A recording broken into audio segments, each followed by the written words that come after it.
What's up, YouTube? How you doing? How you feeling? How you doing today? This one's gonna be about Tatum O'Neal passing a Pretty in Pink, and it went to Molly Ringwald. It's an interesting thing about when I think about Tatum O'Neal because um, she had that Oscar back in the early '70s with her daddy. I remember watching that Paper Moon, that movie, and she had a presence about her. She had a presence about her. She was kind of looking like a younger version of Shirley Temple, like that kind of with the frilly curls and the vibe. She wasn't a bad actress. I mean, she had a certain demeanor about her. I would have thought back in the day she put some work into it. I think she could have definitely had a Jodie Foster impact in a run. I think she had the goods for a while. Oh, interestingly, I discovered she turned down a lot of roles, and there were some roles that you kind of could understand, but then there were some other roles that's kind of like you just kind of shrug your shoulder. Well, Pretty in Pink with Molly Ringwald. Molly Ringwald was big. Her the hairstyle, the imagery, the vibe. She was pretty big at that time, and she did a lot of those teen angst, finding your identity, finding your role kind of movies. And so maybe Tatum O'Neal thought those were too cutesy. That was pre Winona Ryder. So there were certain types of films that was trajected and projected for certain types. And so maybe she just think it wasn't up her alley, wasn't something she was gonna do.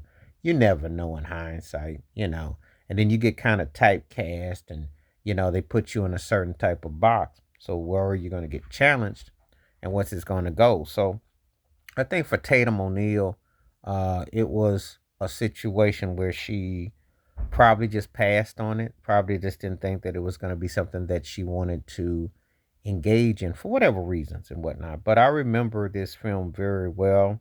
I remember how the impact of it was. I remember the scene of it. Um, when we go back into that early '80s, there was a brat. It was called the Brat Pack, and so they were bratty teenage type of actors, actresses, and they were assembled and they were assigned to be in certain types of films, and they were, imagery, and it was definitely checking a certain box.